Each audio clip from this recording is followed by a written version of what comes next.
Herkese merhabalar, kanalıma ve mutfağıma hoş geldiniz. Bugün sizlere katları tel tel ayrılan yumuşacık pamuk gibi şahane bir açma tarifiyle geldim. Yapılışı bir o kadar kolay olan tarifinin buyurun yapım aşamalarına geçelim. Açmanın hamuru için yoğuracağım kabın içerisine 1 su bardağı ılık süt, 1 su bardağı ılık su, 1 paket instant maya ve 2 çorba kaşığı kadar toz şekerini ilave ettim. Şeker ve maya eriyene kadar spatula yardımıyla karıştırıyorum. Bu aşamada açmalarınızın daha yumuşak puf puf olmasını istiyorsanız mutlaka ön mayalama işlemi yapın. 10 dakika kadar üzeri kapalı bir şekilde ön mayalama işlemi için beklettim. Üzeri köpük köpük oldu gördüğünüz gibi. Hemen üzerine diğer malzemelerimi eklemeye devam ediyorum. Yarım su bardağı kadar sıvı yağ, bir tane yumurta akı ilave ettikten sonra hemen hızlıca bir karıştırıyorum.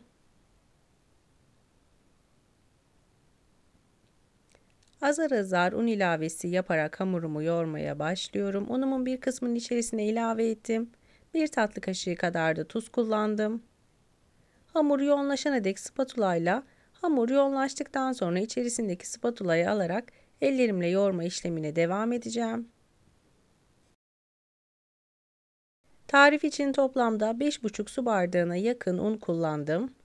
Sizlerin tarif için kullanacağınız unun miktarı ununuzun kalitesine göre, malzemelerinize göre değişkenlik gösterebilir.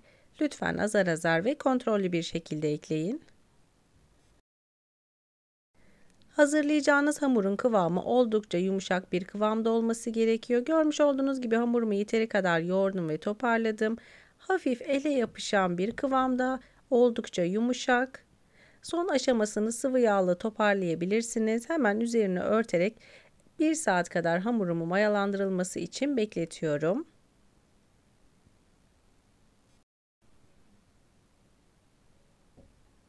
Hamurum 2 katına kadar çıktı ve gördüğünüz gibi gayet güzel bir şekilde mayalandı. Öncelikle mayalı olan hamurun havasını alıyorum.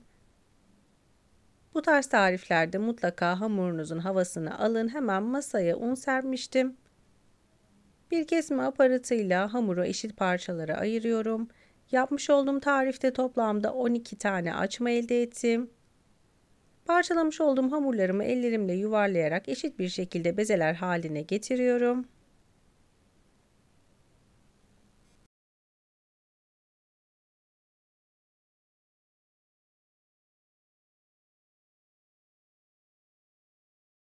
Hamurları bezeledikten sonra temiz bir bezle üzerlerini örterek şekil verme aşamasına geçiyorum. Çok hafif bir şekilde unlamış olduğum masayı ilk bezelemiş olduğum hamurdan başlayarak merdane yardımıyla tatlı tabağı büyüklüğünde gördüğünüz gibi açıyorum.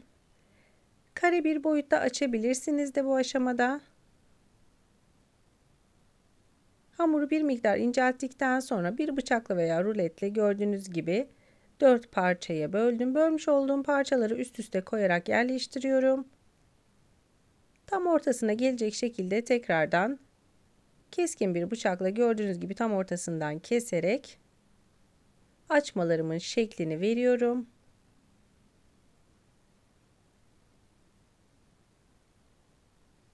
Şeklini hazırladıktan sonra yağlı kağıt serdiğim fırın tepsimin üzerine alarak diğer hamurlarımı da aynı şekilde şeklini vererek hazırlıyorum. Yapımı inanılmaz derecede kolay, gerçekten şekli de şahane olan muhteşem bir açma tarifidir. Sizlerin de bu tarifi gönül rahatlığıyla denemenizi tavsiye ederim. Ben açmalarımı hazırlarken beni tam olarak buraya kadar izleyen siz değerli takipçilerimden her zaman olduğu gibi yoruma kalp olur, emoji olur veya tarifim hakkında herhangi bir fikriniz varsa bunu benimle yorumlar kısmına yazarak paylaşabilirsiniz. Ayrıca tarifim için kullanmış olduğum tüm malzemeleri videomun altındaki açıklamalar kısmına ölçüleri ve miktarları ile birlikte ekleyeceğim. Dilerseniz oradan bakarak da tarifimi güvenerek deneyebilirsiniz.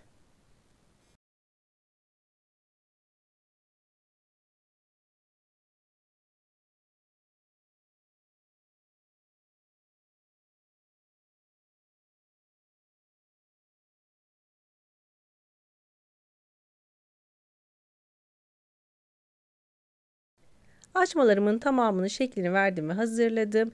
Tepsi mayası için üzeri kapalı bir şekilde 20 dakika kadar bir süre beklettikten sonra bir tane yumurta sarısını kenara ayırmıştım. Bir tatlı kaşığı kadar süt ilave ettim yumurta sarısının içerisine. Fırça yardımıyla açmalarımın üzerine çok hafif baskı uygulamadan görmüş olduğunuz gibi özenle sürüyorum.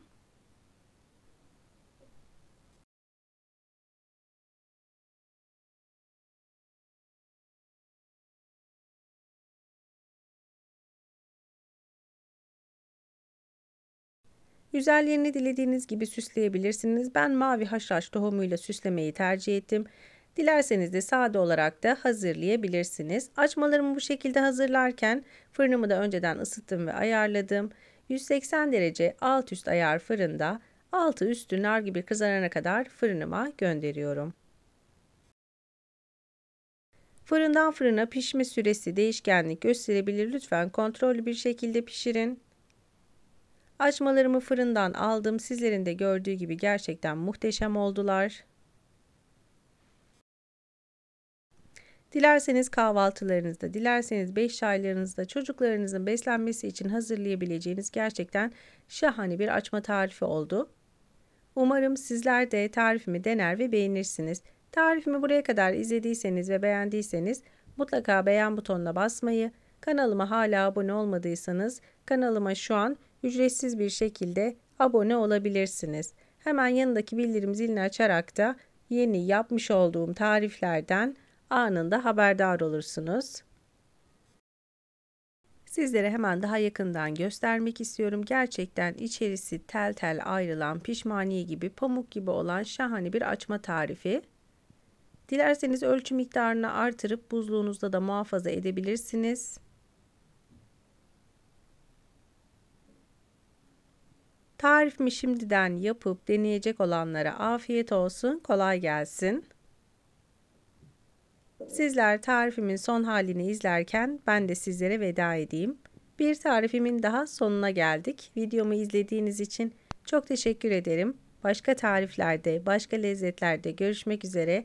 Hoşça kalın. Allah'a emanet olun.